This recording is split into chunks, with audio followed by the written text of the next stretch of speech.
मैंने गर्म पानी वाले तालाब में 88 मांस खाने वाली मछलियां डाल दी। पानी का तापमान धीरे धीरे बढ़ने पर सेट किया और फिर 3 सुनहरे अजगर खरीदने में काफी पैसा खर्च किया। आंगन में और बिस्तर के नीचे काले रुए वाले कनखजूरों की पूरी कॉलोनी लगा दी। जब सब कुछ तैयार हो गया, मैं नए साल की छुट्टियों के लिए अपना सामान पैक करता हूँ और अब बस बैठकर इंतजार करना है कि मेरी एक्स खुद रेंगती हुई वापस आए। मेरी पिछली जिंदगी में जैसे ही मैं छुट्टियों पर गया, वह चुपके से अपनी पूरी फैमिली को मेरे विला में ले आई थी नया साल मनाने। उन्होंने सिर्फ मेरे बिस्तर पर सोया और मेरी सबसे महंगी शराब खोली ही नहीं, उसके 2 भांजों ने मेरे स्टडी रूम की हर कलेक्टिबल मूर्ति तोड़ दी। जब मैंने उससे जवाब मांगा, टारा ने खुद को मारने की कोशिश का लाइव दिखाया, मुझे इमोशनली मजबूर करने के लिए, और कहा कि मैंने उसे कुछ खिलौनों के लिए मरने पर मजबूर कर दिया। ऑनलाइन लोग जिन्हें सच्चाई का कुछ पता नहीं था, मुझसे जलती हुई नफरत करने लगे। उन्होंने मेरी कंपनी को नुकसान पहुंचाया। सड़क पार करते समय मुझ पर सड़े हुए अंडे फेंके। मैं बचने की कोशिश में लड़खड़ा गया और एक तेज रफ्तार गाड़ी ने मुझे जोर से टक्कर मार दी और दूर फेंक दिया। इस बार जैसे ही हमारा ब्रेकअप होता है, मैं पूरी रात जागकर अपनी हर कलेक्टिबल मूर्ति को दूसरे अपार्टमेंट में सुरक्षित रख देता हूँ। फिर आंगन के तालाब में पिरान्हा मछलियां डालता हूँ। स्टडी रूम में एक बहुत बड़ा कोन स्नेक रखता हूँ और ऊपर से एक काली टरेंटुला भी जोड़ देता हूँ। मैं मुख्य गेट पर एक धातु की चेतावनी पट्टी लगा देता हूँ, यहाँ खतरनाक जानवर हैं, अंदर मत आना। लेकिन मुझे पता है वो खुद को रोक नहीं पाएगी। यह विला करोड़ों का है, इतना आकर्षक कि कोई भी खुद को रोक नहीं सकता। दिखाने के लिए बिल्कुल सही, उसे नया साल मेरे घर में मनाना है, ठीक है, मैं उसे ऐसा नया साल दूंगा जिसे वह कभी नहीं भूलेगी। ईथन, तुमने पासवर्ड क्यों बदल दिया? मैं अंदर नहीं जा पा रही। जब टारा आखिरकार मेरे गेट पर मुझे रोकती है, तब हमारे ब्रेकअप को 20 दिन हो चुके होते हैं। कारण वह मेरे पीछे एक दूसरे आदमी के साथ होटल में थी। मुझे हमेशा पता था कि वह बेशर्म है, लेकिन इतनी यह नहीं पता था हम अलग हो चुके हैं। फिर भी वह मेरे दरवाजे पर क्या कर रही है? अच्छा हुआ मैंने समय पर कोड बदल दिया, नहीं तो वह अब तक अंदर होती। हम खत्म हो चुके हैं, इसलिए पासवर्ड बदला। तुम यहाँ वेलकम नहीं हो, तुम मेरे घर में कदम रखने के लायक नहीं हो, तुमसे घिन आती है। मैं ठंडे और तिरस्कार भरे अंदाज में कहता हूँ। अगर उसमें थोड़ी भी समझ होती तो वह अब भी चली जाती, लेकिन मुझे पता है वह नहीं जाएगी। यही वजह है कि मैंने पहले से सब तैयार किया है। एथन, हमारे बीच सब अच्छा था, तुम इतने ठंडे कैसे हो सकते हो? वह आदमी शादीशुदा निकला, मैंने उससे रिश्ता खत्म कर दिया। मैंने अपनी बहन और उसके 2 बेटों से वादा किया है कि उन्हें यहाँ नया साल मनाने लाऊंगी। मेरे पास रहने की जगह भी नहीं है, तुम तो वैसे भी घर जा रहे हो, घर खाली रहेगा। क्या मैं अपनी फैमिली को यहाँ ला सकती? टारा पहले भी मेरे विला में आ चुकी है, उसे पता है बाहर से यह साधारण लगता है, लेकिन अंदर पूरी शाही व्यवस्था है। स्मार्ट सिस्टम, आंगन में तालाब और स्टोर रूम में महंगा खाना पीना भरा हुआ। वे लोग बिना बाहर निकले नए साल के 15वें दिन तक आराम से रह सकते हैं। तुम्हारी रहने की समस्या से मुझे कोई मतलब नहीं। तुम्हारी पूरी फैमिली सड़क पर मर जाए, मुझे कोई फर्क नहीं पड़ेगा। तुम में से कोई भी यहाँ नहीं आ सकता। मैं उसे धक्का देकर अंदर चला जाता हूँ। गेट जोर से बंद हो जाता है। मैं वीडियो डोरबेल से उसे देखता हूँ। जैसे ही उसे लगता है कि मैं नहीं देख रहा, उसके चेहरे से मिठास गायब हो जाती है। वह मेरे गेट को घूरती है और 2 बार थूकती है। उसकी आंखों में घमंड साफ दिख रहा है। मैं तो बस अच्छे से पूछ रही थी, जैसे ही तुम छुट्टियों पर जाओगे, मैं खुद ताला तोड़कर अंदर आ जाऊंगी। ये जगह मेरी है, मुझे पहले से पता था। उसके चेहरे की वह घमंडी मुस्कान देखकर मैं हंसता हूँ, गुस्से से नहीं बल्कि उत्साह से, क्योंकि मैं यह सब पहले जी चुका हूँ। मुझे पता है आगे क्या होने वाला है। मेरी पिछली जिंदगी में भी उसने यही किया था, उसने यही चाल चली थी और मैंने उसे उसी तरह मना कर दिया था। मैंने सोचा था कि वह पीछे हट जाएगी, इसलिए मैंने ज्यादा ध्यान नहीं दिया। 2 दिन बाद मैं घर चला गया। जैसे ही मैं गया, टारा ने अपने गाँव से एक ताला खोलने वाला आदमी बुलाया और दरवाजा तोड़वाया। फिर वह अपनी पूरी फैमिली के साथ अंदर घुस गई और ऐसे रहने लगी जैसे घर उसी का हो। जब पड़ोसियों ने पूछा, उसने कहा कि वह मेरी गर्लफ्रेंड है। हमारा फिर से रिश्ता जुड़ गया है और मैंने खुद उन्हें बुलाया है। पड़ोसियों ने उसे पहले भी देखा था, इसलिए उन्हें शक करने की कोई वजह नहीं थी। और टारा जितनी लालची और मूर्ख है, उसने समय बिल्कुल बर्बाद नहीं किया। उसने स्टोर रूम खाली कर दिया, मेरी सबसे महंगी पुरानी शराब खोल दी, फ्रिज का सारा खाना खत्म कर दिया और चुपचाप मेरे कपड़ों के हर महंगे सामान को बेच दिया। उसकी बहन जेनेट ने मेरी 9 सबसे कीमती कोई मछलियां पका दी, जिनकी कीमत बहुत ज्यादा थी। लेकिन ये सबसे बुरा नहीं था। सबसे बुरा थे उसके 2 भांजे। उन्होंने मेरी स्टडी रूम की हर कलेक्टिबल चीज तोड़ दी, एक भी नहीं बची। कई लिमिटेड थी, कुछ कभी वापस नहीं मिल सकती थी। यह सब मिलाकर सालों की मेहनत और लाखों की कीमत थी। जब मैं छुट्टियों से खुश होकर वापस आया, वे अभी भी अंदर डेरा डाले हुए थे। मैंने तुरंत पुलिस को बुलाया। मैंने हर नुकसान का हिसाब मांगा, लेकिन तारा और उसकी तलाकशुदा बहन, जिसके 2 बच्चे थे, उनके पास देने के लिए कुछ भी नहीं था। वे चिल्लाने लगी और जमीन पर लौटने लगी, हमारे पास पैसे नहीं है, हमारी जान ले लो। फिर टारा ने मुझे मजबूर करने के लिए और भी बड़ा कदम उठाया। उसने आधी रात को मेरे दरवाजे पर अपने हाथ की नस काटते हुए लाइव दिखाया। उसने बहुत गहरा काट लिया और वहीं मर गई। ऑनलाइन लाखों लोग, जिन्होंने सिर्फ वही वीडियो देखा था, मुझसे बदला लेने जैसी नफरत करने लगे। कुछ ने मेरी कंपनी को नुकसान पहुंचाया, कुछ ने सड़क पार करते समय मुझ पर सड़े हुए अंडे फेंके। मैं बचने की कोशिश में लड़खड़ा गया और एक गाड़ी ने मुझे पूरी रफ्तार से टक्कर मार दी। मैं फूलों के बीच जा गिरा, मेरी हड्डियां टूट गई। जब तक एम्बुलेंस पहुंची, मैं खून की कमी से कांप रहा था। मैं अस्पताल तक नहीं पहुंच पाया। मैं उनसे नफरत करता था, टारा से और उसकी पूरी फैमिली से। उनकी लालच और मूर्खता ने मुझे मार डाला। मैं सोच रहा था कि मैं इस दुनिया से सिर्फ नफरत लेकर ही चला जाऊंगा, लेकिन जब मैंने आंखें खोली, मैं वापस आ चुका था, नए साल से ठीक पहले। इससे पहले कि वे घर में घुसे, इससे पहले कि मैं घर जाऊं। इस बार मैं खुद उनके साथ खेल खेलने वाला हूँ। उन्हें मेरे घर में नया साल मनाना है, ठीक है, मैं उन्हें ऐसा नया साल दूंगा जिसे वे अपनी कब्र तक याद रखेंगे। मैं उसी रात अपने सबसे करीबी दोस्त को बुलाता हूँ। हम दोनों मिलकर सारी कोई मछलियों को उसके विला के तालाब में सुरक्षित रख देते हैं। इन मछलियों की कुल कीमत 20 लाख से भी ज्यादा है। मैं टारा की फैमिली को इनके पास आने का कोई मौका नहीं दूंगा। मछलियां हटाने के बाद तालाब खाली सा लगने लगता है, इसलिए मैं अपने एक दोस्त को फोन करता हूँ जो एक्वेरियम में काम करता है और उससे कहता हूँ कि मुझे कुछ ऐसा चाहिए जो और भी ज्यादा खतरनाक हो। अगली सुबह वह एक बड़ा डिब्बा लेकर आता है जिसमें पिरान्हा मछलियां और 2 बहुत बड़े कछुए होते हैं जो बेहद खतरनाक होते हैं। इन मछलियों को सीधे तालाब में डाल दो, वो कहता है ऊपर कुछ तैरते पौधे डाल देना ताकि ये छिपे रहें और किसी को डर न लगे। ये बहुत खतरनाक है। खून की हल्की सी गंध मिलते ही ये कुछ ही सेकंड में किसी जानवर को हड्डियों तक साफ कर सकती है। पीछे वाले आंगन में जो बड़े पानी के टैंक हैं, वो इन कछुओं के लिए बिल्कुल सही है। ये पूरी सर्दी बिना खाए रह सकते हैं और फिर भी जिंदा रहेंगे। वह मुझे पसंद आता है। मैं उससे पूछता हूँ कि क्या उसके पास और सरीसृप जानवरों की कोई सलाह है, कुछ ऐसा जो मेरे छुट्टियों पर जाने के दौरान घुसपैठियों को डराए। वह तुरंत समझ जाता है। एक कॉर्न स्नेक कैसा रहेगा? जहरीला नहीं है लेकिन बहुत बड़ा है, देखने में ही डरावना। और एक काली टरंटूला, वो भी नुकसान नहीं करती लेकिन किसी के भी होश उड़ा सकती है। मेरा एक दोस्त इन्हें पालता है, उसके पास जरूरत से ज्यादा है। तुम कहो तो मैं आज दोपहर ही ले आऊंगा। मैं सिर हिलाता हूँ लेकिन मैं यही नहीं रुकता। मैं एक प्रोफेशनल मूविंग कंपनी को बुलाता हूँ और उनसे कहता हूँ कि मेरे स्टडी रूम की हर कलेक्टिबल चीज को सावधानी से पैक करके मेरी दूसरी प्रॉपर्टी में पहुंचा दें। घर की हर कीमती चीज भी उनके साथ भेज दी जाती है। महंगे सामान, ड्राइंग रूम में रखे पुराने कीमती फूलदान, सब कुछ। बेशक एक खाली घर शक पैदा करता है, इसलिए मैं कई गमलों वाले पौधे खरीदता हूँ, खास तौर पर सबसे जहरीले वाले जो मुझे मिल सकते हैं, और उन्हें पूरे घर में सजा देता हूँ। बाथरूम के सारे इस्तेमाल वाले सामान बदलकर ऐसे रख देता हूँ जिनकी तारीख बहुत पहले खत्म हो चुकी है। स्टोर रूम में रखी महंगी शराब की जगह हर तरह के नकली बोतलें रख देता हूँ। अमीर लोग नकली शराब खरीद लेते हैं, ये कोई नई बात नहीं है ना? महंगे जमे हुए समुद्री खाने की जगह मैं सड़ी हुई मछली और बदबूदार झींगे रख देता हूँ, ऐसे जिन्हें कोई छूना भी न चाहे। उन्हें समुद्री खाना पसंद है ना, तो खाओ, जितना खाना है खाओ। मेरे जाने से पहले मैं एक तकनीशियन से पूरे घर में दर्जन भर छिपे हुए कैमरा लगवा देता हूँ। मैं इस घर में होने वाली हर चीज देखना चाहता हूँ और हर एक पल का रिकॉर्ड पुलिस के लिए रखना चाहता हूँ। जब सब कुछ तैयार हो जाता है, मैं आराम से बाहर निकलता हूँ, हाथ में अपना सामान लिए, और मुख्य गेट पर एक खास बनवाई गई धातु की चेतावनी पट्टी लगा देता हूँ। यहाँ खतरनाक जानवर है, अंदर मत आना, अपनी जिम्मेदारी पर ही आगे बढ़े। अब इस चेतावनी के बाद उनके साथ जो भी होगा उसकी जिम्मेदारी उनकी खुद की होगी। मैंने पहले ही साफ चेतावनी दे दी है, लेकिन मैं टारा को जानता हूँ, वह हमेशा की तरह इस सपने को छोड़ नहीं पाएगी। विला में रहना, महंगी गाड़ियों में घूमना और खुद को खास समझना। मैं बिना पीछे देखे निकल जाता हूँ, अपना सामान खींचते हुए तेज रफ्तार ट्रेन में चढ़ जाता हूँ और सीट पर बैठते ही घर के हर कोने के कैमरा खोल लेता हूँ। कुछ देर तक सब शांत रहता है। एक ख्याल आता है, क्या इस बार सब कुछ बदल गया है? क्या तारा आएगी ही नहीं? क्या मेरी सारी तैयारी बेकार हो जाएगी? फिर मैं सोचता हूँ, अगर इस जिंदगी में तारा सच में बदल गई है और वह घुसने की कोशिश नहीं करती, तो शायद मुझे बदला लेने की जरूरत ही नहीं है। मैं एक नई शुरुआत कर सकता हूँ। जब तक वह मेरे रास्ते में नहीं आती, मुझे उसे खत्म करने की कोई इच्छा नहीं है। मैं तो यह भी सोचने लगता हूँ कि इन जानवरों का क्या करूँ। टारंटुला, कॉर्न स्नेक और वो पिरान्हा से भरा तालाब, मैं उन्हें भूखा नहीं रख सकता और न ही किसी मासूम इंसान को डराने के लिए छोड़ सकता हूँ। लेकिन दोपहर के बाद जब मैं फिर से कैमरा देखता हूँ, सब कुछ बदल चुका होता है। तारा ने मुझे निराश नहीं किया। वह अपने गाँव से एक ताला खोलने वाले आदमी के साथ आती है। 200 युआन में वह आदमी बिना सोचे समझे मेरा गेट खोल देता है। तारा अंदर जाती है, चारों तरफ देखती है और उसका चेहरा खुशी से चमक उठता है। वह उस आदमी को और 500 देती है ताकि वह ताला बदल दे। मेरा महंगा फिंगरप्रिंट लॉक हटाकर एक सस्ता कमजोर ताला लगा दिया जाता है। वह चाकू से चेतावनी वाली पट्टी निकालती है और बिना देखे ही उसे नाले में फेंक देती है। उसे यह नहीं पता कि छत के नीचे लगा कैमरा हर एक पल साफ साफ रिकॉर्ड कर रहा है। जैसे ही वह आदमी चला जाता है, वह सीधे स्टोर रूम की तरफ जाती है। शराब की अलमारी भरी हुई है, फ्रीजर खाना से भरा है। वह खुशी से हंस पड़ती है। इतना सारा खाना, मेरी बहन और बच्चे तो राजा की तरह खाएंगे। हंसते हुए वह ड्राइंग रूम में जाती है, फर्श की हीटिंग चालू करती है और मेरे सोफे पर बैठकर मेरा टीवी देखने लगती है। 2 घंटे बाद वह फिर बाहर जाती है, शायद अपनी बहन जेनेट और उसके दोनों बेटों को लेने। मेरी ट्रेन स्टेशन पर पहुंच रही है। मैं कैमरा बंद करता हूँ, अपना सामान उठाता हूँ और नीचे उतरता हूँ। बाहर बहुत भीड़ है, नया साल आने वाला है और लोग थैलों में सामान भरकर इधर उधर जा रहे हैं। हर तरफ त्योहार का माहौल है और मैं खुद को लंबे समय बाद हल्का महसूस करता हूँ। मेरा भाई मुझे लेने आता है। उसे चिंता है कि मैंने गर्म कपड़े नहीं पहने। वह मेरे लिए एक जैकेट लाया है। उसकी वह गर्माहट मेरे साथ घर तक रहती है। मैं अपने बचपन के बिस्तर पर लेटा हूँ और फिर से कैमरा खोलता हूँ। तारा अपनी बहन जेनेट और उसके 2 बदनाम शरारती भांजों फिलिक्स और लियो को पहले ही घर में ले आई है। जैसे ही जेनेट अंदर आती है, वह बोल पड़ती है, यह जगह तो कमाल की है, तुम्हारा एक्स तो बहुत अमीर है। तारा गर्व से मुस्कुराती है, बिल्कुल है, अभी मुझसे नाराज है, लेकिन अगर मैं यहीं रहूं और जाने से मना कर दूं, तो जब वह वापस आएगा सब ठीक हो जाएगा। समय के साथ फीलिंग्स बदल जाती हैं। जेनेट को इसमें कुछ भी गलत नहीं लगता, बल्कि वह और चालाकी भरी सलाह देती है, जब वह वापस आए उसे अपने पास खींचो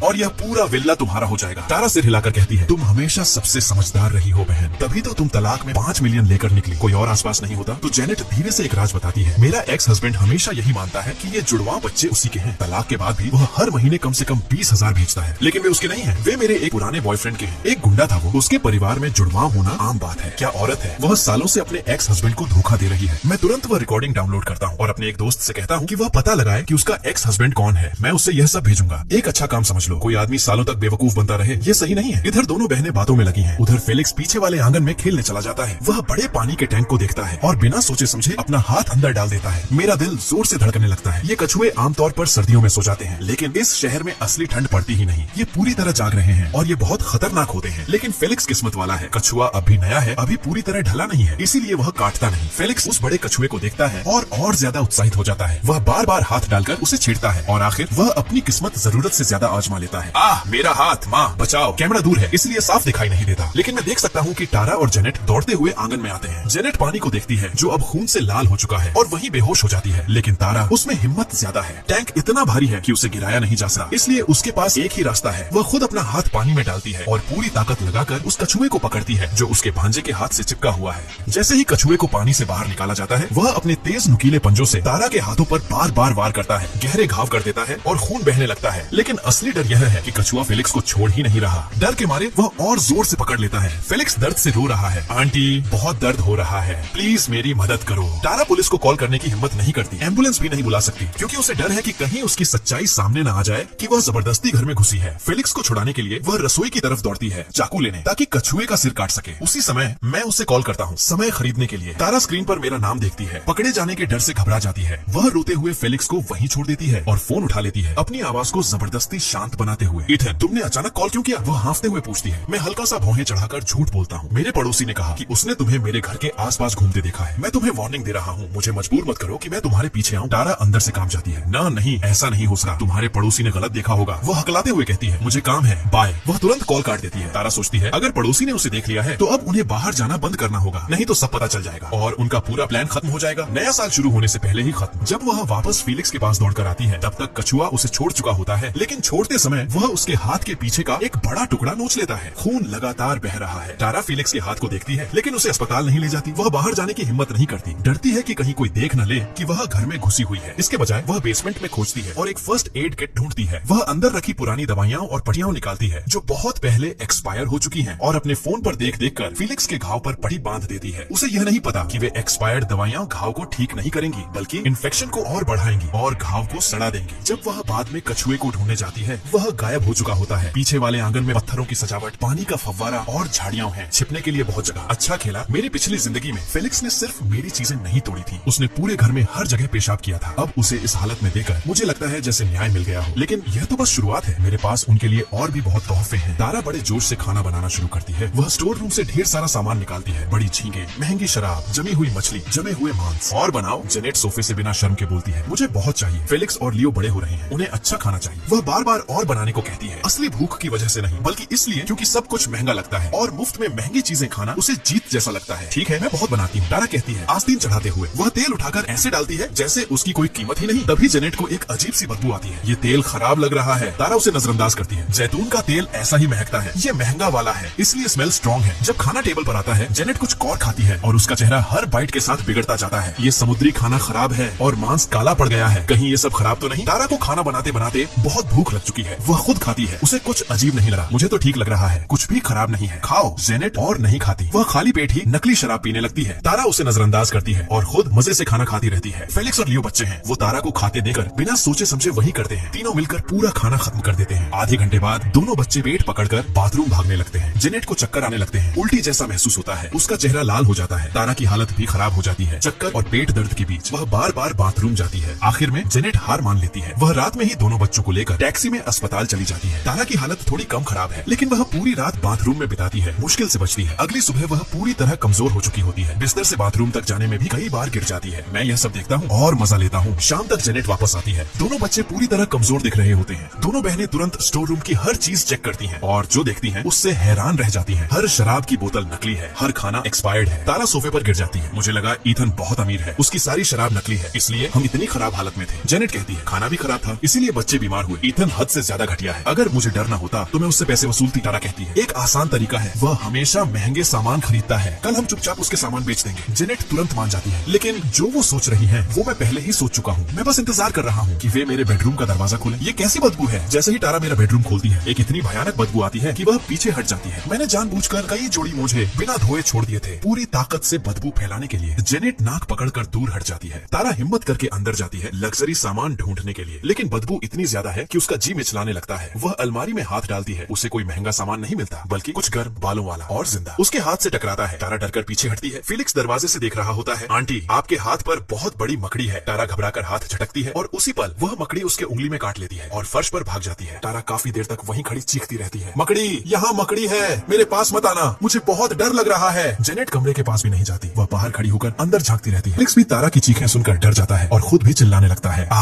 मुझे भी मकड़ियों से डर लगता है। दोनों काफी देर तक चिल्लाते रहते हैं, फिर धीरे धीरे धीरे शांत हो जाते हैं। फेलिक्स सांस लेते हुए कहता है, आंटी मुझे लगता है मकड़ी भाग गई। तारा के पैर जो जैसे पत्थर बन गए थे आखिरकार फिर से चलने लगे। डर के मारे उसने अपने ऊपर काबू खो दिया था। खुद को थोड़ा संभालने के बाद तारा मुझे कॉल करती है। उसकी आवाज जानबूझकर सामान्य बनाई हुई है। किसी ने बताया कि तुमने हाल ही में कुछ जानवर पाल रखे हैं। कौन से? क्या वो जहरीले हैं? वह असल में जानना चाहती है कितने हैं और कितने खतरनाक हैं। मैं उसे कुछ भी नहीं बताता। तुम्हें इससे कोई मतलब नहीं। मैं सीधा कहता हूँ, बिना वजह मुझे कॉल मत करना। मैं कॉल काट देता हूँ। उसे रात भर इसी डर में रहने दो। तारा अंदर ही अंदर जल रही होती है, लेकिन वह कुछ कर नहीं सकी। आखिरकार डर जीत जाता है। वह अस्पताल में 2000 युआन खर्च करती है। जहर के इलाज के लिए इंजेक्शन लगवाती है, तभी उसे थोड़ी राहत मिलती है। लेकिन उसे यह नहीं पता कि घर में कितनी मकड़ियां हैं। इसलिए अब वह हर कमरे में जाने से पहले हर कोना, हर छाया, हर जगह ध्यान से देखती है। वह जेनेट कितनी भी समझाए कोई फर्क नहीं पड़ता। दिन में बाहर जाने की हिम्मत नहीं होती, क्योंकि उन्हें डर है कि पड़ोसी देख लेंगे। स्टोर रूम बेकार हो चुका है। तभी जेनेट को याद आता है कि उसने आंगन के तालाब में बड़ी मछलियां देखी थी। चलो उन्हें पकड़ते हैं, जेनेट कहती है। तारा तुरंत मान जाती है। बिल्कुल सही, आज नया साल है। दोपहर में मछली खाएंगे और रात में बाहर जाकर अच्छा खाना खाएंगे। लेकिन तुरंत एक समस्या सामने आती है। तालाब में उतरेगा कौन? तारा के हाथ पहले से घायल हैं। वह पानी में हाथ डालने से मना कर देती है। तालाब बड़ा है, पकड़ना मुश्किल है। जेनेट भी अपनी नई ड्रेस खराब नहीं करना चाहती। तभी फेलिक्स जो पास में पौधे उखाड़ रहा होता है ये सब सुनता है और खुद आगे आता है। मैं मछली पकड़ूंगा। किसी के रोकने से पहले ही वह अपने आधे भरे घाव की परवाह किए बिना सीधे तालाब में कूद जाता है। आमतौर पर पिरान्हा बड़ी चीजों पर हमला नहीं करती, लेकिन अगर खून हो तो सब बदल जाता है। फेलिक्स फिसल जाता है और पूरा पानी में गिर जाता है। जैसे ही फेलिक्स का घायल हाथ पानी में जाता है, तालाब की हर मछली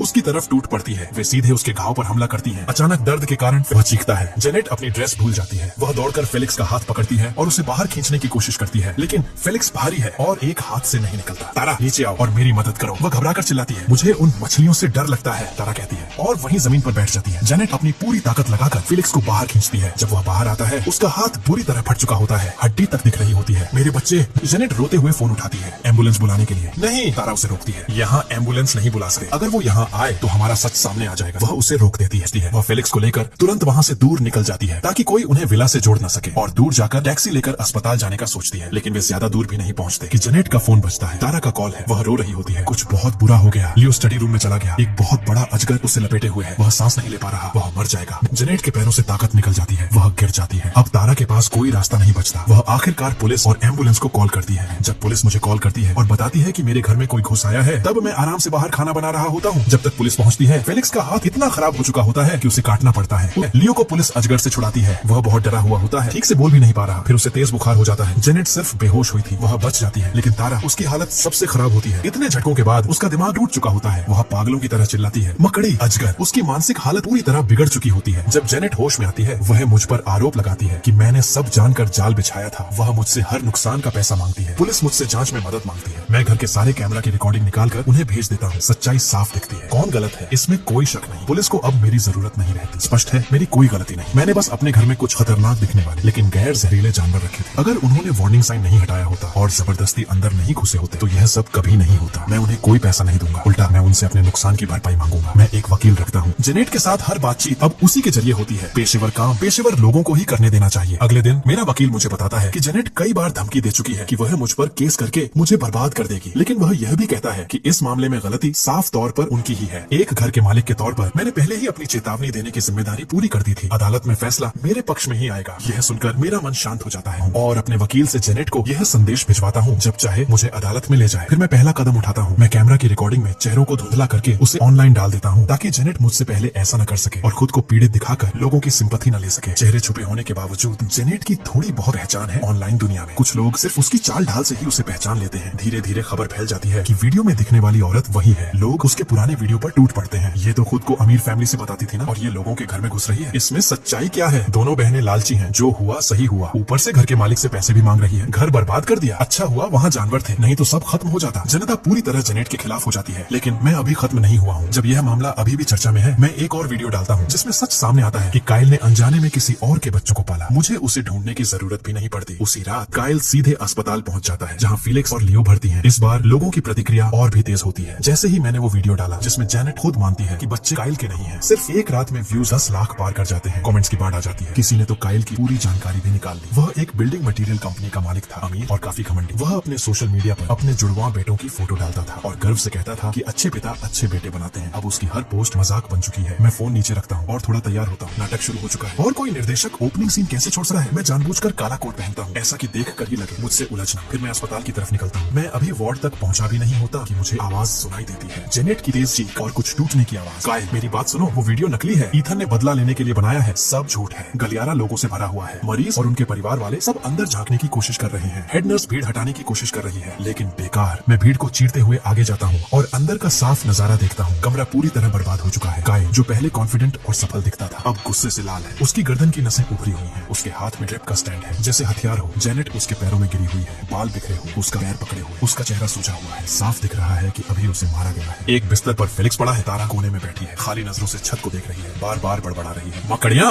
बड़ी मकड़ियां। कायल गुस्से में हंसता है और जेनेट को एक लात मारकर दूर कर देता है। वीडियो नकली हो सकता है, लेकिन खून की जांच। वो अपने बैग से कागज निकालकर फेंकता है, वो सीधे जेनेट के चेहरे पर लगते हैं और नीचे गिर जाते हैं। जैसे ही मैंने वीडियो देखा, मैंने तुरंत टेस्ट करवाया। तुम्हारे घर से बाल और ब्रश लेकर, नतीजे सामने हैं, देख लो। उन दोनों में मेरा एक बूंद भी खून नहीं है। उसकी आवाज पूरे वार्ड में गूंजती है। मैंने 8 साल तक किसी और के बच्चों को पाला, हर महीने 20,000 दिए, घर खरीदा, गाड़ी दी। जेनेट तुमने मुझे बेवकूफ बना दिया। जेनेट जमीन पर पड़े कागजों को देखती है और पूरी तरह टूट जाती है। वह उसके पैरों को पकड़ती है कांपते हुए। हम शादीशुदा थे, क्या वो कुछ मायने नहीं रखता? फेलिक्स का हाथ कट गया, उसे इलाज के लिए पैसे चाहिए, तुम हमें छोड़ नहीं सकते, मुझे हाथ मत लगाओ। कायल पीछे हटता है जैसे वह कोई गंदी चीज हो। मैं यहाँ 3 काम के लिए आया हूँ। वह 3 उंगलियां उठाता है। पहला, जो घर तुम्हारे नाम है उसका पैसा मैंने दिया है, मैंने वकील से बात कर ली है, तुरंत खाली करो। दूसरा, पिछले 8 साल में जो भी पैसे दिए सब वापस चाहिए, ये धोखा है, मैं तुम्हें जेल भेजूंगा। तीसरा, वह बच्चों की तरफ देखता है, उसकी आंखों में अब कोई प्यार नहीं है। आज से मैं उनके इलाज के लिए एक पैसा भी नहीं दूंगा। मैंने जो 50,000 पहले जमा किए थे वो भी वापस ले लिए हैं। यह सुनते ही जेनेट टूट जाती है। नहीं, ऐसा मत करो, फेलिक्स को और इलाज चाहिए, अगर पैसे नहीं दिए तो अस्पताल इलाज बंद कर देगा। कायल ठंडे स्वर में कहता है, ये मेरी समस्या नहीं है, जाकर उनके असली बाप को ढूंढो। वह जाने लगता है। जेनेट उसे रोकने की कोशिश करती है, लेकिन उसका बॉडीगार्ड उसे धक्का दे देता है। वह टेबल से टकरा कर गिरती है, उसके सिर से खून निकलने लगता है। और तभी मैं, जो दरवाजे से यह सब देख रहा था, धीरे धीरे ताली बजाना शुरू करता हूँ। कमाल, सच में कमाल। पूरा कमरा शांत हो जाता है, सब मेरी तरफ देखते हैं। जेनेट खून से भरे चेहरे के साथ मुझे देखती है, उसकी आंखों में नफरत साफ दिखती है। ईथन, ये सब तुमने किया, तुमने मेरी फैमिली बर्बाद कर दी, मैं तुम्हें मार दूंगी। वह मेरी तरफ दौड़ती है, लेकिन मेरे पास पहुंच नहीं पाती। मैं हल्का सा साइड होता हूँ, वह आगे गिर जाती है। जो खाना है खाओ, लेकिन क्या बोल रही हो? सोच समझ कर बोलो। तुम ही थी जिसने अपने पति को धोखा दिया, तुम ही थी जो अपनी पूरी फैमिली को मेरे घर में गैर कानूनी तरीके से घुसा कर लाई, सिर्फ लालच की वजह से। इसमें मेरी क्या गलती है? कायल मेरी तरफ देखता है, उसके चेहरे से थोड़ा गुस्सा कम होता है और उसकी जगह एक अजीब सा भाव आ जाता है, शायद आभार। आखिर अगर मेरा वीडियो नहीं होता तो वह जिंदगी भर किसी और के बच्चों का खर्च उठाता रहता। थैंक्स भाई, वो कहता है। मैं हल्का सा मुस्कुराता हूँ। छोड़ो, इसका जिक्र मत करो कायल, मैं बस अपनी चीज की रक्षा कर रहा था। कायल हल्की सी आवाज करता है, अपने लोगों को साथ लेकर बिना पीछे देखे चला जाता है। उसके जाने के साथ ही जेनेट की आखिरी उम्मीद भी खत्म हो जाती है। वह जमीन पर मुंह के बल गिरकर रोने लगती है, हाथों से फर्श पीटती है। बिस्तर पर लियो इतनी जोर से रो रहा है कि उसका शरीर कांप रहा है और कोने में तारा हवा में हाथ मार रही है, जैसे उसके आसपास अदृश्य मकड़ियां घूम रही हो। आसपास खड़े लोग फुसफुसा रहे हैं। मैं वहाँ से नहीं जाता, मैं जेनेट के पास जाता हूँ और उसके बगल में बैठता हूँ। रोना बंद करो, मैं शांत आवाज में कहता हूँ, और मैं यहाँ कोई मदद करने नहीं आया हूँ। मेरे वकील ने हिसाब लगा लिया है, तुम्हारी फैमिली ने मेरे घर में जितना नुकसान किया। मैं अपनी जेब से एक लंबा कागज निकालता हूँ और उसके सामने रखता हूँ। ये पूरी सूची है, जो शराब तुमने पी, जो खाना तुमने खाया, जो पुराना फूलदान तुमने तोड़ा, जो कालीन खराब किया, और सबसे जरूरी, जो कलेक्टिबल मूर्तियां तुमने तोड़ी। कुल कीमत लगभग 36 लाख युआन। जेनेट का सिर झटके से ऊपर उठता है। 36 लाख? तुम्हारा दिमाग खराब हो गया है क्या? कुछ सस्ती प्लास्टिक की चीजों की इतनी कीमत? सस्ती प्लास्टिक? मैं ठंडी हंसी हंसता हूँ। वो लिमिटेड एडिशन थी, अब बनती भी नहीं है। बाजार में उनकी कीमत अनमोल है। मैंने उनका सही मूल्यांकन करवा लिया है, अदालत हर एक चीज को मानेगी। मैं थोड़ा रुकता हूँ, फिर झुककर उसके कान में धीरे से कहता हूँ, और तुम पैसे देने की हालत में नहीं हो। वैसे सुना है तुम्हारा वो पुराना आदमी जो गुंडों के साथ रहता था, इन बच्चों का असली बाप, वो अभी जेल से बाहर आया है। अगर उसे पता चला कि उसके 2 बड़े बेटे हैं और एक पैसे वाली एक्स उसका इंतजार कर रही है, तो क्या करेगा वो? जेनेट की आंखें फैल जाती हैं, उसका पूरा शरीर कांपने लगता है। वह जानती है वह आदमी कौन है, एक डरावना इंसान जिससे छुटकारा पाना नामुमकिन था। वह सालों तक उससे बचकर भागी और फिर कायल को पकड़ा। तुम क्या करने वाले हो? जेनेट डर से पूछती है। क्या करूंगा? मैं खड़ा होता हूँ, अपने कपड़े ठीक करता हूँ, बस इतना सोचता हूँ कि फैमिली पूरी होनी चाहिए हो। जेनेट चीखती है। मैं उसकी बात अनदेखी करता हूँ, मुड़ता हूँ और उस कमरे से बाहर निकल जाता हूँ जहाँ दवा और दर्द की गंध भरी हुई है। बाहर धूप तेज है। मैं गहरी सांस लेता हूँ, फोन निकालता हूँ और एक नंबर मिलाता हूँ। जैक, मैं आराम से बोलता हूँ, सुना है तुम मौका ढूंढ रहे हो? मेरे पास एक बड़ा मौका है। जेनेट के बारे में, तुम्हारे पुराने रिश्ते की बात, 2 बड़े बेटे और ढेर सारा पैसा। दूसरी तरफ से भारी आवाज आती है। कौन बोल रहा है? मैं कौन हूँ इससे फर्क नहीं पड़ता। जेनेट अभी सिटी हॉस्पिटल में है, 3री मंजिल पर। देर करोगे तो मौका चला जाएगा। मैं कॉल काट देता हूँ, दूर ट्रैफिक लाइट्स को देखता हूँ और हल्की सी ठंडी मुस्कान आ जाती है। जेनेट, तारा, तुम्हें लगता है ये खत्म हो गया? नहीं, ये तो बस शुरुआत है। तुम्हें दूसरों की चीज लेना पसंद है ना, लोगों को बेवकूफ बनाना पसंद है, तो ये मेरा तोहफा है। अब असली खेल शुरू होगा। मैं जल्दी में नहीं हूँ। मैं हॉस्पिटल की लॉबी में बैठ जाता हूँ, कॉफी मंगाता हूँ और आराम से पीता हूँ। करीब 20 मिनट बाद दरवाजे पर हंगामा शुरू होता है। एक आदमी अंदर आता है, चमकीली शर्ट, तंग जीन्स, चेहरा सख्त, कंधे पर ड्रैगन का टैटू। उसके पीछे 2 और लोग, ऐसे लोग जिन्हें देखकर ही पहचान लिया जाता है। ये जैक है। मैं अपनी कैप नीचे कर लेता हूँ और देखता हूँ, तीनों सीधे लिफ्ट की तरफ बढ़ते हैं। मैंने उन्हें पहले ही सारी जानकारी दे दी थी, मंजिल, कमरा, सब कुछ। मैं फोन निकालता हूँ और उस छोटे ब्लूटूथ डिवाइस डिवाइस से जुड़ता हूँ जो मैंने जेनेट के कमरे के पास छोड़ दिया था। अगली आवाजें सुनकर दिल खुश हो जाता है। दरवाजा जोर से टूटता है। कौन है जेनेट? बाहर आ। जैक की भारी आवाज गूंजती है। जेनेट चीखती है, जैक तुम यहाँ कैसे आए? चुप, वह चिल्लाता है। सुना है तुमने मेरे 2 बच्चे पैदा किए और 50 लाख लिए। पैसे निकाल। मेरे पास नहीं है, सब वापस जा रहे हैं, प्लीज चले जाओ। नहीं है। एक थप्पड़ की आवाज गूंजती है। मैं हल्का सा सिहरता हूँ। मैं अभी जेल से निकला हूँ और तुम कह रही हो कि तुम गरीब हो। गले में जो सोना है उतार। कमरे में अफरा तफरी मच जाती है। जेनेट रो रही है, लियो चीख रहा है, सामान गिर रहा है। ये सब मेरे पास आखिरी है, मत लो। फेलिक्स को इलाज चाहिए। इलाज? जैक हंसता है। उसका हाथ तो पहले ही गया, बड़ा होकर बेकार होगा। इसको ले जाता हूँ, काम करेगा। मैं धीरे से हंसता हूँ। यही था उसका सच्चा प्यार। मेरे बच्चों को हाथ मत लगाना, जेनेट चिल्लाती है। मारपीट की आवाजें, चीखें। तभी तारा, जो अब तक अपने ही डर में खोई थी, अचानक चीखती है, मकड़ियाँ वो तुम्हें काट लेंगी, मार डालेंगी। तारा टेबल से एक फ्लास्क उठाती है और सीधा जैक की तरफ फेंक देती है। निशाना चूक जाता है, लेकिन उबलता हुआ पानी उस पर गिर जाता है। ये क्या? ये पागल औरत कौन है? जैक गुस्से से फटफड़ता है। तूने मुझ पर चीज फेंकी? लड़कों, इसे इतना मारो कि ये शांत हो जाए। उस पल पूरा कमरा सच में नर्क बन जाता है। जेनेट और तारा, जो कभी घमंड से भरी रहती थी, जो मुझे नीचा समझती थी, अब 3 गुंडों के सामने पूरी तरह बेबस है। नर्स और सिक्योरिटी जल्दी पहुंचते हैं, लेकिन जैक जैसे आदमी के सामने कोई सीधे बीच में आने की हिम्मत नहीं करता। जैक को कोई फर्क नहीं पड़ता। मैं अपने परिवार को सिखा रहा हूँ, ये हमारा मामला है, पुलिस क्या कर लेगी मेरा? वह पूरी तरह गलत भी नहीं है। ऐसे मामलों में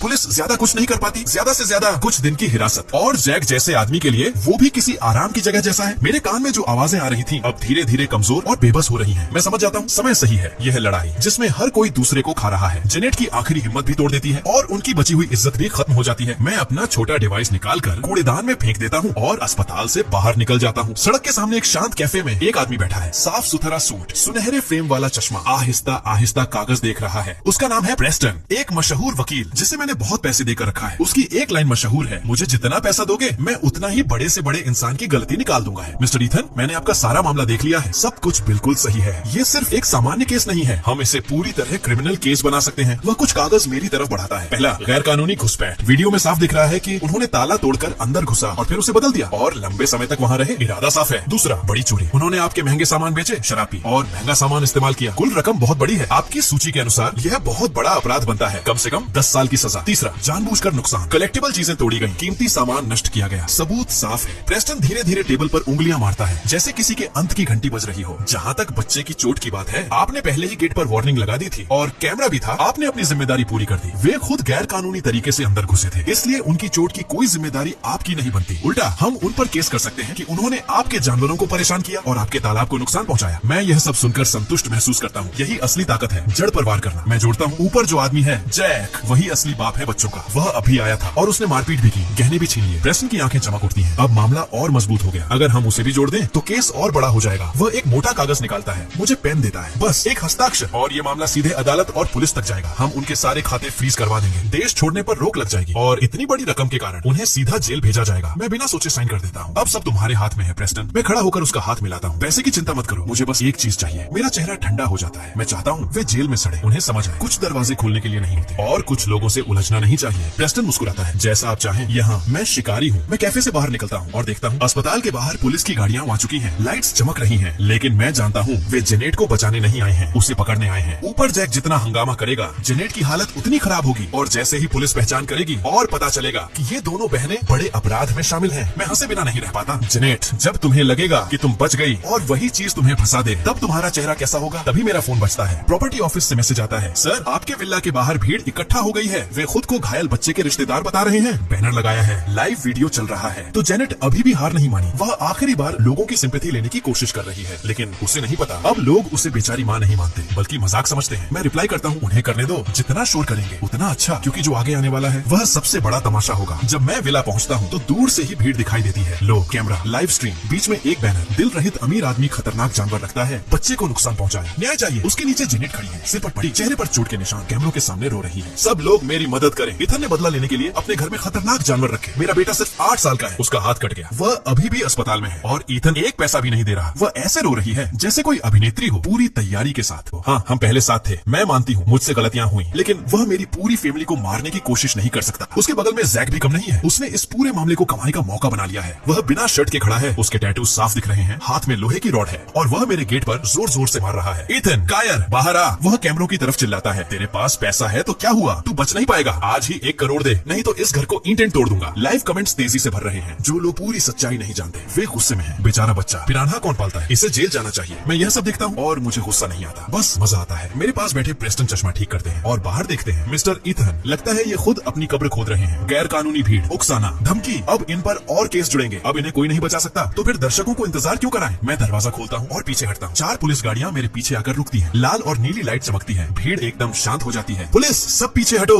एक जोरदार आवाज गूंजती है। अचानक सब बदल जाता है। पुलिस वाले गाड़ियों से निकलते हैं। लाइव करने वाले लोग डर कर पीछे हट जाते हैं। जेनेट मुझे देखती है, पहले डर, फिर तुरंत लालच। उसे लगता है पुलिस मुझे पकड़ने आई है। ऑफिसर्स, वही है। वह मेरी तरफ इशारा करके चिल्लाती है, इसी ने मेरे बेटे को नुकसान पहुंचाया, इसे गिरफ्तार करो। जैक रॉड जमीन पर मारता है और मुस्कुराते हुए आगे आता है। आखिर सामने आ ही गया। अच्छा होगा पैसा दे दे, नहीं तो क्या। मैं बिना रुके उसकी तरफ देखता हूँ और उसके पास से निकल जाता हूँ। सीधे जेनेट के सामने जाकर रुकता हूँ। हर तरफ कैमरे मेरी तरफ है। मैं बिल्कुल नहीं हिलता। मैं एक लाइव फोन की तरफ देखकर मुस्कुराता हूँ। नमस्कार सभी को। जब सब यहाँ हैं, तो क्यों ना यही सब साफ कर दें। मैं साइड होता हूँ। प्रेस्टन आगे आते हैं, हाथ में ब्रीफकेस। पूरा माहौल अपने कंट्रोल में ले लेते हैं। मैं मिस्टर ईथन का वकील हूँ। मेरा नाम प्रेस्टन है। उनकी आवाज तेज नहीं है, लेकिन हर शब्द साफ और भारी है। वह एक आधिकारिक कागज कैमरे के सामने दिखाते हैं। जेनेट, तारा और उनके साथियों के खिलाफ गैर कानूनी तरीके से घर में घुसने का मामला दर्ज हो चुका है। भीड़ हिल जाती है। जेनेट का रोना बंद हो जाता है। उसका चेहरा सफेद पड़ जाता है। झूठ है, मैं उसकी गर्लफ्रेंड थी। अपने बॉयफ्रेंड के घर जाना गलत कैसे? मैं उसे रोकता हूँ। जब मैंने साफ मना किया और ताले बदल दिए, तुमने आदमी बुलाकर ताला तुड़वाया। सब कुछ कैमरा में रिकॉर्ड है। प्रेस्टन आगे बोलते हैं, कानून के अनुसार यह अपराध है जिसकी सजा 3 साल तक हो सकती है, लेकिन यह तो सिर्फ शुरुआत है। वह दूसरा कागज निकालते हैं। तुमने घर में रहते हुए महंगे सामान बेचे, शराब पी, चीजें तोड़ी, कुल नुकसान 48 लाख युआन। ये बहुत बड़ा अपराध है। कम से कम 10 साल की सजा। हर शब्द जैसे हथौड़ा बनकर गिरता है। पूरा माहौल शांत हो जाता है। लाइव कमेंट्स तुरंत बदल जाते हैं। 48 लाख, ये तो चोरी है। 20 दिन घर में रहे और उल्टा पैसे मांग रहे हैं। बच्चा इनोसेंट है, उसने खुद लाखों का नुकसान किया। जेनेट कांप रही है। उसे उम्मीद नहीं थी कि मैं सच में पुलिस तक जाऊंगा, और इतनी तैयारी के साथ वह जैक की तरफ देखती है। अब क्या करे? जैक 48 लाख सुनकर और लालची हो जाता है। उसे कानून की समझ नहीं है। उसके दिमाग में बस एक बात, ये आदमी बहुत अमीर है, कानून भाड़ में जाए। वह चिल्लाता है और लोहे की रॉड मेरी तरफ घुमाता है। मेरे बेटे का हाथ गया है, पैसा दे, नहीं तो मार दूंगा। वह पुलिस के सामने ही मुझ पर हमला करने की कोशिश करता है। रुको, रॉड नीचे डालो। पुलिस पहले से तैयार होती है। जैसे ही वह आगे बढ़ता है, 3 पुलिस वाले उसे पकड़ लेते हैं। छोड़ो मुझे। वह छूटने की कोशिश करता है, लेकिन उसकी ताकत पुलिस के सामने कुछ नहीं। उसका हाथ मोड़ दिया जाता है। हथकड़ी लग जाती है। मुख्य अधिकारी आगे आता है। जैक, तुम पर हमला और चोरी का शक है। अब और आरोप जुड़ेंगे, हथियार से हमला और धमकी। मैं बाप हूँ, मुझे हक है। वह चिल्लाता है, लेकिन उसे गाड़ी में डाल दिया जाता है। दरवाजा बंद, आवाज खत्म। अब पुलिस जेनेट की तरफ बढ़ती है। वह पहले ही जमीन पर गिर चुकी है। जेनेट, तुम पर गैर कानूनी घुसपैठ और बड़ी चोरी का आरोप है। तुम्हें गिरफ्तार किया जाता है। हथकड़ी लग जाती है। अब उसे समझ आता है, सब खत्म हो गया। नहीं, प्लीज मुझे मत ले जाओ। वह रोती है, मेरी तरफ देखती है। ईथन, मुझसे गलती हो गई, प्लीज पुलिस से कहो ये सब गलत फहमी है। अगर मैं जेल गई तो मेरे बच्चों का क्या होगा? मैं उसे देखता हूँ और कुछ महसूस नहीं करता। गलत फहमी। मैं झुककर उसकी आंखों में देखता हूँ। जब तुमने मेरा घर तोड़ा, मेरी चीजें इस्तेमाल की, सब बर्बाद किया, तब क्या तुम्हें एक बार भी लगा कि ये गलत फहमी है? मैं धीरे से उसके पास झुककर कहता हूँ, बच्चों की चिंता मत करो, सरकार के पास उनके लिए जगह है, इसे ले जाओ। मैं खड़ा होता हूँ और ऐसे हाथ हिलाता हूँ जैसे कोई बेकार चीज हटा रहा हूँ। जेनेट को 2 महिला पुलिस वाले पकड़कर गाड़ी की तरफ ले जाती हैं। उसकी रोने की आवाज धीरे धीरे दूर होती जाती है। उनके साथ ही सारा शोर भी चला जाता है। विला के बाहर अब बस टूटा फूटा सामान पड़ा है और एक भीड़ जो अभी तक समझ नहीं पाई कि अभी क्या हुआ। प्रेस्टन चश्मा ठीक करते हैं और फोन देखते हैं। मिस्टर ईथन, ऑनलाइन लोगों की सोच पूरी तरह बदल गई है। आपने जो अभी किया वो बिल्कुल सही था, सबसे ऊपर ट्रेंडिंग है। प्रेस्टन, अब आगे सब तुम्हारा काम है। मैं विला की तरफ देखता हूँ, वही जगह, लेकिन अब कुछ अलग लग रही है। इससे गंदा किया गया था, लेकिन अब यह साफ हो चुका है। मैं कोई समझौता नहीं करूंगा, कोई माफी नहीं चाहिए, मुझे पूरी सजा चाहिए। प्रेस्टन हल्का सा सिर झुकाता है। समझ गया, मैं यह सुनिश्चित करूंगा कि उन्हें जेल में काफी समय मिले और वे अपनी बाकी जिंदगी 48 लाख युआन चुकाने में बिताए। मैं मुड़ता हूँ और आंगन में चला जाता हूँ। तालाब खाली कर दिया गया है। पिरान्हा मछलियाँ जिन्होंने अपना काम बखूबी किया, उन्हें मेरा एक दोस्त ले गया है। लेकिन उस खाली तालाब को देखते हुए भी मुझे फेलिक्स का चेहरा याद आता है, जब वह उसमें गिरा था। सिर्फ डर, सिर्फ दहशत। क्या अब सब खत्म हो गया? नहीं, मेरे पास अभी एक आखिरी तोहफा बाकी है, तारा के लिए, जो अभी पागलों के अस्पताल में है और हर बार आंख बंद करते ही मकड़ियां देखती